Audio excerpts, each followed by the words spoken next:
Hey, it's Mike Brennan. We're doing another video news update at the National Modeling and Simulation Coalition annual meeting at the Henry in Dearborn. And I have with me Dr. James Cook, who's the Executive Director of the Clinical Simulation Center at the University of Michigan Medical Center. And he participated in a panel discussion on healthcare simulation and modeling. So let me ask you, Doctor, what is the U of M doing right now in that area to teach future doctors how to do their jobs?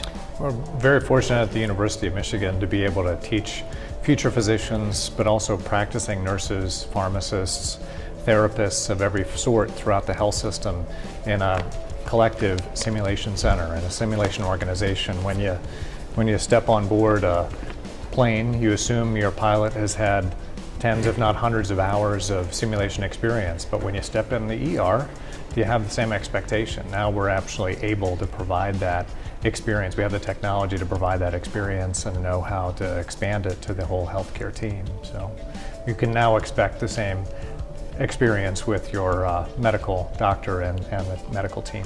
Good to know, in fact. One of the panelists was a woman from the University of Nebraska Medical Center, where they're very advanced, and I was curious to know how does what U of M does compared to what University of Nebraska does in this area? That's great, especially for a fellow Big Ten school. We gotta take our hats off to University of Nebraska. They're actually expanding their simulation facility to serve all of the health profession schools, so not just the medical school or nursing, but they include pharmacy and the ancillary health profession schools as well. So all of those students can come together and train together.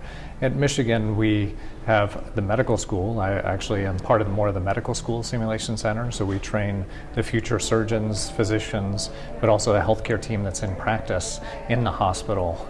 So different models, but all of us are headed the same direction as far as simulation and education. All right, so in the end, what does this do for the patient?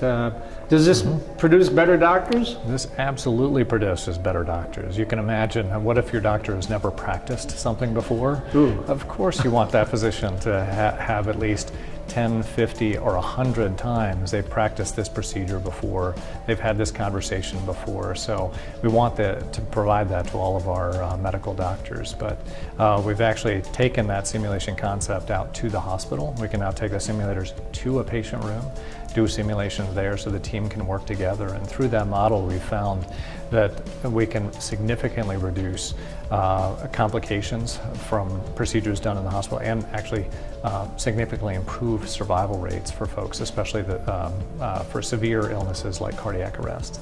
All right, so for the would-be doctors out there that are looking for a medical school or to get involved in this, how do they reach you? Oh, definitely look us up on University of Michigan or Michigan Medicine website. We're available and happy to have folks come by as well and tour the center. Okay, well, that's Dr. James Cook, Executive Director of the Clinical Simulation Center at the University of Michigan Medical School. This is Mike Brennan with Video News Update.